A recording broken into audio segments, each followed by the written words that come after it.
Welcome to Off Air with Christy Capel. I have a amazing guest who is quite the athlete.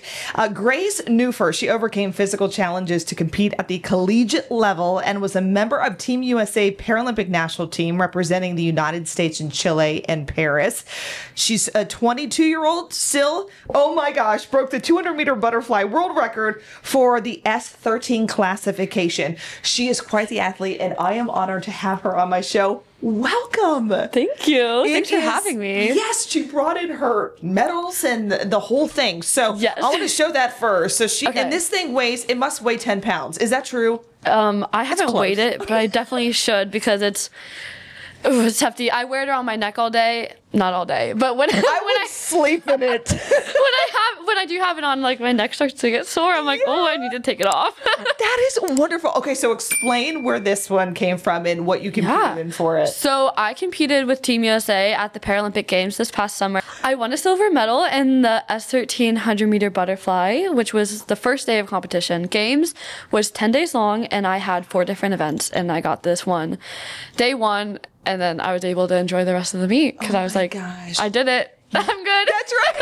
So where do I chill? Yeah. Right? So let's talk about this. So Grace was considered legally blind. You were born with Brittle Cornea Syndrome. So Yes. explain to the listeners kind of what that is. Okay, yeah. And this was right from birth, and your sister has the same thing. Yeah, we both have it, which is super rare. Ehlers-Danlos Syndrome is an umbrella term for 13 different subset conditions, and we have Brittle Cornea Syndrome, so we have like the loose joints, loose ligaments, hypermobility that goes with Ehlers-Danlos Syndrome typically, but then we also have extremely thin corneas, and they're a bit misshapen as well, so we have really low vision, depth perception issues, and you know, growing up with it, it was always about keeping our eyes safe while also managing the loose joints, low muscle tone, like just trying to figure out how to like stay physically active while also like being proactive in our health and keeping us safe. Yeah, because you lived in that fear of the cornea rupturing or issues. So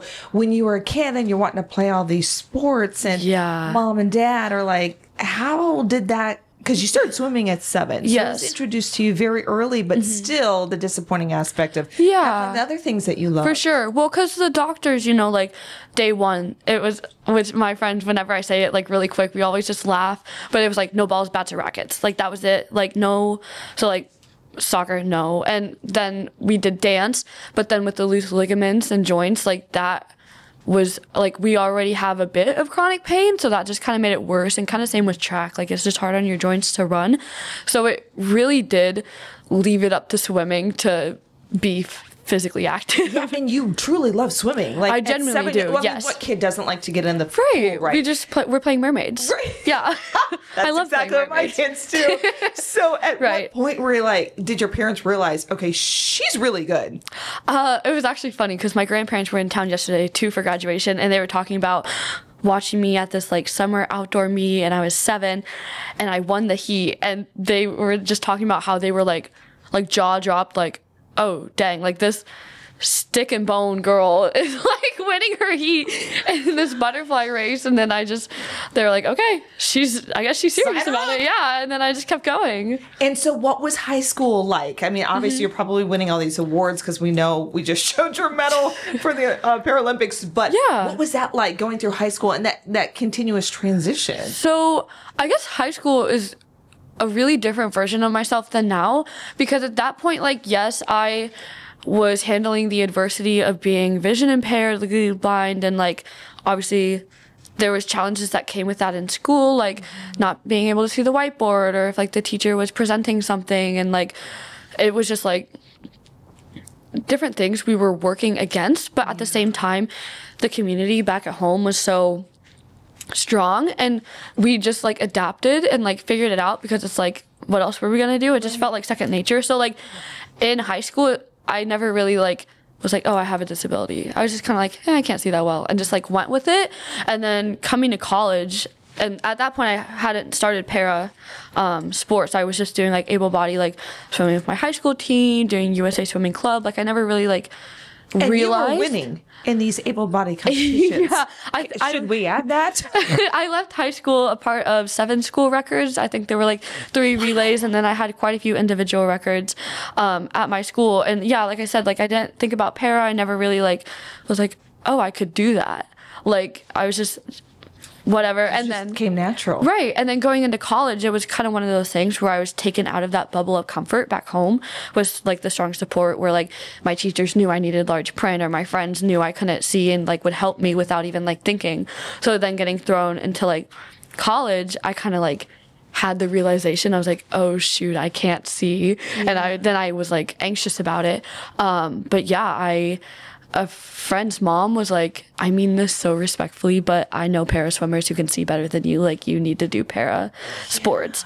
And then that started like this journey, and it's made me so much more comfortable with that part of myself. And what is it like for you in the pool when you feel that water and you're just like, it just stirs up that energy and excitement? Yeah, I get so excited, especially even when I'm not hitting my times or like doing as well as I think I should be doing at a practice. Like just being there with like teammates is so fun. Like as much as I'm like grinding out practices, I'm like, I want to be the best. I want to do the best I can. Like for me, a big part of it is also the social aspect, because although swimming is like not a team sport, like having that camaraderie and like waking up at 6 a.m. and then seeing all your best friends every day is like, it's really fun. You've spoken from a true athlete.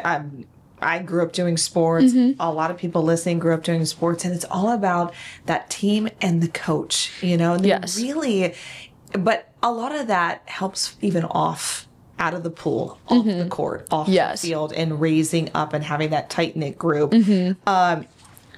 Life for you growing up with your sister, and so how is your sister doing? Yeah, my sister's doing Is she an athlete as well? So she used to swim, and then she's 2 years younger than me, my little sister, and when she was in 2nd grade, we grew up with the fear of our corneas rupturing because they were so thin. When she was in 2nd grade, hers did. So she went through an emergency surgery to like temporarily like glue her cornea together, and then like a few days later had a cornea transplant. And then 2 months later, she was like, Mom, the other eye wants to be the same. And mind you, she's an 8-year-old little girl, and she ends up with 100 sutures in her eye for a new cornea. And it's one of those things where like it had never been done before, a cornea transplant on someone with Brittle Cornea Syndrome. So like her surgery is like in all these medical papers, and our doctor is like writing so much research about it, and it's still one of those like trial and error things. And even today, it's kind of like sometimes her eyes are rejecting her corneas and she gets like dry spots, and we have to up the steroids. And mind you, it's been like 12 years now. So it's kind of one of those things where like that's her reality, and she's handled it like a rock star. She's insane, and I look up to her so much. But yeah, well, your parents raised some good kids. And it's one of those things too, like talking about parents, like something I've realized a lot lately is like it's our parents' first time growing up too. And you know, as a little kid, like seeking like shelter and like security from them, and then growing up and like obviously still appreciating that, but like people like parenting is hard, and let alone parenting children who have this condition where there's maybe 20 other cases in the world, and there's like no support, no resources. Like you don't know, they had no idea how to they handled it wonderfully, but they had like no idea like the exact steps that needed to be taken. I got to meet your parents in the green room, and they are lovely people. They are. You can just tell when you meet somebody, like you know, that first impression.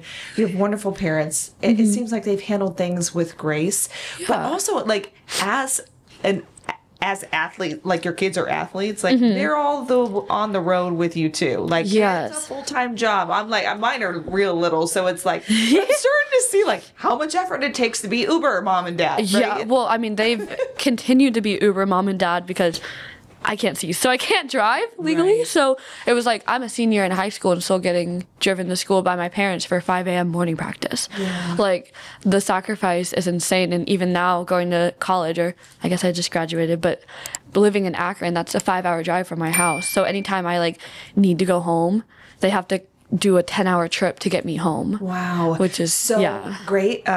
Grace grew up in Indianapolis, just outside of Indianapolis. Yes. And so, but as you just heard, congratulations, she graduated from Akron. She's Zip. And for those alumni. She's kind of, alumni now. So Yes. she's kind of like local with us, which is really cool with this being filmed here in Cleveland, if you're listening all across the country and the world. I am so glad that you picked us. Now, being from Indiana, where did it come? Hey, let's go out to Cleveland or the Northeast Ohio to the Akron area. Something that obviously was such a crazy event, the pandemic happening and how that affected college recruiting cycles and like the processes there, because growing up in Indiana, there's like local schools my parents went to, and I was like, oh, I'm gonna go here because my parents went, and I was like, I feel like I should be there. And then it was kind of one of those things where it was like COVID struck, money's low, we have to limit team spots. So then it was like the basket I put all my eggs in suddenly just like broke, and I was like, oh no. But luckily my parents have friends, and their daughter went to Akron, and they were like, okay, maybe reach out to Akron. Like, we know she has a great time there. So I was like reaching out to a bunch of different schools, and I emailed Akron. I got an email back, and I just remember opening it, and I just felt this sense of like, this is it. This is where I'm supposed to be. So I did journalism in high school. So I was, good to know. I was our newspaper's photo editor-in-chief. So I love photography. That's amazing. So I was in the journalism room with my friend. We had like a free period. We were working on our pages. And I remember opening that email, and I started like doing laps around the room. I was like, wait, this is it. And I was like, internally screaming because I just felt called to like be at Akron. And I was like, wait. And then, kept going through that process and ended up here, and I'm so glad I did. Well, we are glad too, because now we can just kind of call you our own. So what was the adjustment like as you went from high school to college? Not only are you moving away from mom and dad, which you said is a 10-hour commute for your parents, but adjusting to that college life, not being from this area, and still being amazing rock star at your sport. I mean, like I said, it was a really crazy adjustment, and a lot of it for me was like coming to terms and accepting the fact that like I can't see, and that is like it's not my identity, but it is something I like do have to navigate. So like I remember like the first week I was here, me and my teammates in my class, like we went to Target, and of course, had to get the basics, and I missed a curb and fell and sprained my ankle. It was like week 1, and it was one of those things where like the depth perception, and then I didn't see the curb, it wasn't marked, and I'm not familiar with this Target yet, so of course I didn't know there was like, I think freshman year I had a total of like 10 ankle sprains.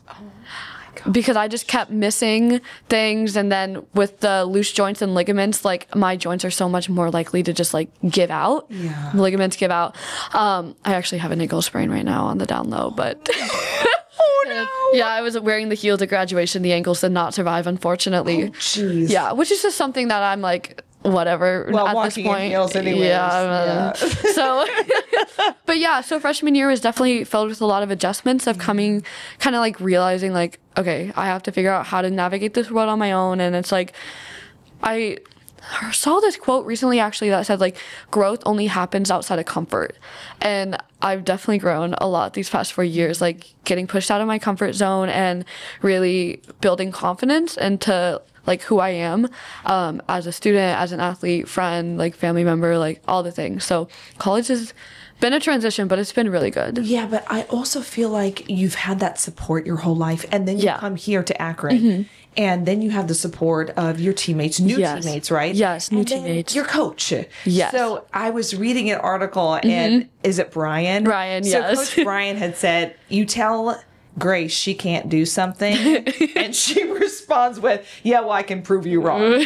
So talk about how much your coach has meant to you over the past several years, and that's kind of been you. Like, I dare you to tell me that you can't do anything. Brian definitely builds all of us up. As much as he's an amazing swim coach, which, just to brag on him for a minute, he came to Akron and the swim and dive team was bottom of the MAC, like bottom of our conference. The first year he was there, the team won the MAC championships, and we've won 11 out of the last 12 years. That's amazing. Isn't that insane? Like, he did that. But his main philosophy is making us better people outside of the pool. Like, yes, like, swimming, lifting, like cross training, like building us up as athletes is like a common goal, and like as most coaches do, but he really takes the time to meet with us, get to know us, like encourage us, and really like get us out of that comfort zone. And like even with the seniors, like he helps to make sure we know where we're going. Like it's like a genuine care that we're better people when we leave here. And I think that is what really makes a difference, and the team culture he's created is actually insane. It's so good. You could coach. Do you feel like maybe that Like I could coach in your future? See, I would love coaching, and I definitely could. Like, no one's to say I can't, but it's That's just right. It's just one of those things where I would have to figure it out, because like I'll be standing on the side of the deck and like I can't see the board, I can barely see people in the water. Like it's something I would have to navigate. But I did coach in I coached our middle school team when I was in high school. Yeah. And I really liked it. You're just such a great motivator. And you've just overcome so much, and I feel like it doesn't matter like what conditions that you have. Everybody deals with, especially athletes, and overcoming injuries and what have you. So I don't know. Maybe that's in your future. Maybe. I don't know. Journalistic stuff. I am going to spend the next 2 months figuring out what's in my future. So we'll see. So let's talk about that. First talk about some of the meets that you typically compete in, and what you did to I think we mentioned it earlier. That is the Paris medal, but again in 2023 you were in Chile. Yes. So what are the meets? I know butterfly is your big one. Yes. So I am a butterflyer, and I started competing for para sports in September of 23. I was actually supposed to start in April of 23, but as mentioned, the loose joints and ligaments, that January I dove in during our like senior night meet and tore 2 ligaments in my wrist, and I thought it was a sprain, so I went the next 2.5 months training through it, and I was like, oh, my wrist still really hurts. And then we got like MRI, and it was completely torn, and like bones were everywhere, so I had to get metal in my wrist, and it delayed the start of para sports. But so I finally started in September. I had my first meet. It was like the California Classic para meet in obviously in California. So what did you have to do there? I was nationally classified at that point, or I was nationally and internationally classified, which is a big part of getting into para sports. They like put you into classifications. And there I just, I did events that each classification has specific events, and I really didn't know what I was doing. So I did events that weren't in my classification, but thankfully I did 1 or 2 that were, so then my times counted. And my first para meet, I got an American record in the S13 200 meter butterfly. That is amazing. Thank you. And then I was added to national B team. There's like different tiers for the national team. And so that was really cool. And then I got an email like a few weeks later, and they're like, congrats, like you've been named to the Parapan American Games team. So then that November, I was in Santiago, Chile, with teammates I had never met before in a country I had never been. It was my first international swim meet ever, and it was like halfway across. Did family get to go? My dad came. Oh, that's awesome. Which was great, because I remember the first time I saw him, we were like standing on opposite sides of this gate outside the pool, and I couldn't figure out how to get out, and he couldn't figure out how to get in, but he like handed me a Starbucks through the fence.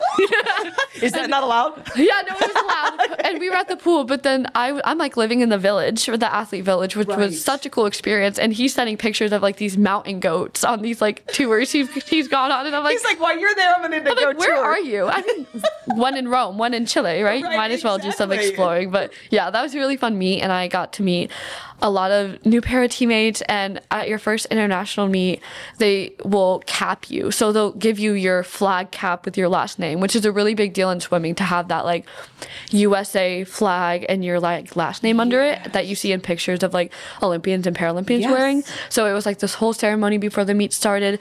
And Mackenzie Cohen is a para swimmer, and I've looked up to her for so long, and I went to this leadership camp where she was one of the keynote speakers, and I was like, hey, like I can't see in Europe. Anyways, we connected. We're like, disabled, yay. And she was the sweetest. And then it was so full circle, because she was also on that team in Santiago, and she was the one who presented me my cap. That gives me chills. Right? And then at the end of the meet, like we both had medals, and we were both like just crying, and I was like, I can't believe this is happening. Like this is so surreal. Do you realize I can see you doing that with a younger girl who looks up to you? That's really sweet. That's really sweet. And it would be an honor to give someone their flag cap. And you should you should get into public speaking and going out there because these girls are looking up to you just like you did. And sometimes you forget, but yeah, your experience is not like somebody else's, no matter what, right? Yeah. Even with like the Ehlers-Danlos Syndrome community, because like obviously it's like everyone with EDS like experiences it differently, but just the fact that we can relate in that sense. I think after games in Paris this summer, I never really checked like my Instagram DMs or message requests, but I was just like bored. I looked at my message requests and I had like 10 unopened like paragraphs from like different people around the world who had Ehlers-Danlos syndrome and were just like sharing with me like how much it meant to see me out there representing all of us. And I just was like, it was like one of those moments where I was like, okay, so I'm being perceived right now. Like, that's great, thank you. Right, it's not just mom and dad on the sidelines, even though they are there. I'm like, oh, okay, great, You're perfect. truly making a difference across the country and world. Yeah, and it's like one of those things where like in the bottom of my heart, I always knew that whatever I was gonna do with my life, like advocating was gonna be like in the center of it. Cause like growing up and like my mom was like our biggest advocator in the beginning, and she like pushed for our elementary school to add yellow lines at the end of a sidewalk so we knew where like the step down was. That's amazing. Because like we're still walking, and like I'm 22 and we'll be walking in a random spot and she'll be like step when there's a curb, and my roommates do it now, and like my friends on my team here, and I don't even have to ask, and like they'll grab my hand and they'll be like, the sidewalk's bumpy, I got you. That's so sweet. Like it's like to be loved is to be seen and known, and like it's like one of those things where like a lot of people with disabilities, maybe not to generalize it, but like oftentimes it can feel like a burden because like we'll need extra help navigating, and it's you don't want to like just keep asking. Yes, so it's like the little things. Your friends and the bond, you know, you'll have these college friends forever. Yeah, right. Really want to help. Yes, and want to be a part of your life and cheer you on or help you just over the simplest things that you know you think are a big deal. So what are your plans? Do you want to compete again? Are you going to keep swimming? Yeah. So my big dream goal focus right now is to swim in LA. Okay. For 2028 Paralympic Games. Being in Paris this last summer and hearing the French cheer for their athletes, oh my goodness. I've never been in a room that loud. Yes. And it was just so cool to see that support. So LA is very like attractive to a lot of us on the national team. So, you know, that's kind of like the end goal. And like you said, I just graduated college, so... Are you going to go back to Indianapolis, or are you going to stay in Akron? That's a really great question. It's okay, you don't have to answer it. Right. No, I have no idea because... obviously swimming is important and going to be at the center of it, and I had an internship lined up and then it kind of fell through, and it was like one of those things where I like caught myself rushing to figure out what I want to do with my life, but it's like there's time. Yes. There's so much time, and I love being educated, so now I'm like considering going back to school, like maybe getting an MBA, or like I said, I love advocating. I love like doing whatever I can to help and uplift those around me, whether that's like other individuals with disabilities or athletes or para-athletes, excuse me. So I think, I'm going to take these next few months to continue to train here. Hopefully they're announcing World Championships for para swimming is the end of September in Singapore. And they're announcing that team by the end of this month. So I feel pretty confident, and fingers are crossed that hopefully I'll be named to that team. Yes. So that's kind of the main focus this summer, is to keep training for that while also kind of just like doing a self deep dive and figuring out like what I really want to be doing right now. You don't have to rush to figure out. Right, there's no rush. Life, right? Yeah. Just keep doing the swimming stuff, and the other will come as it may. But as we wrap this up, what's your daily life like in the pool? I mean, you say we're training.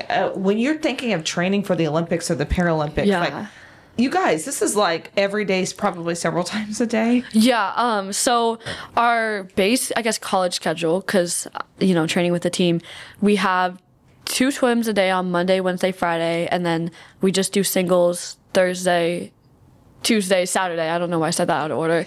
And then like every day we'll either have like a CrossFit like dryland type workout or a lift. So some days it's like 3 different practices a day, plus school. That time management I'm so grateful I've gained that. Yeah. Yes, we kind of have all that time from so much time studying. to read books, Yeah. to paint, Now we to can just be in hang the out with pool. friends. Yeah. Right. Yeah, right? Yeah. Yeah. You have a lot to look forward to. I do. We are thrilled. We'll be cheering for you. That's so sweet. Whether you Thank go back to you. Indianapolis or not, she was here for 4 years Yes. at Akron. So Yes. it's a huge deal for us. And you have such a bright future ahead of you. Thank you. I can see Appreciate you that. speaking at events. You know, I'll MC and welcome speakers. And I just see that for you. And I think you should look into that. You got into journalism for a reason. I really You need like to start. journalism. I know. I'm Yes. like, is there a master's in journalism? Should I go back to school for that? I don't know. You would. Absolutely. Maybe. So you're going to be hearing her and seeing her speaking at events. So I'm just going to claim it. But anyway, so Grace Nuhfer, you need to follow her. Follow her on Instagram. Are we on yes. TikTok? We are on TikTok, but it's like the most random stuff. So Right, that's okay. That's more fun, right? That's what TikTok yes, is. exactly. So I will link everything so that way you can follow Grace on her journey and cheer her on from afar. And maybe you can reach out to her and you have questions or concerns. I would love to answer questions. Yeah, I feel like you're really good about that. So she just graduated college. She has nothing to do but answer questions. And take a lot of naps now. Catch up on sleep. Yeah, isn't that the truth from 4 years of college? Yeah. Grace, thank you so much. Thank you for having me. This is so fun. Absolutely. I'm glad you had a good time. You have to come back. Keep us updated. Okay. I will, If for you sure. get one of those 10-pound weights to hang around your neck again, I need to know. Okay, I definitely will let you know. You should just come to LA. I think I should come to LA. You should come to LA. And we will track you. We and could, yeah. Instagram your Right? My success. personal paparazzi. I'm just going to keep a mic in your face like the whole time. Excuse me. I need to talk to her.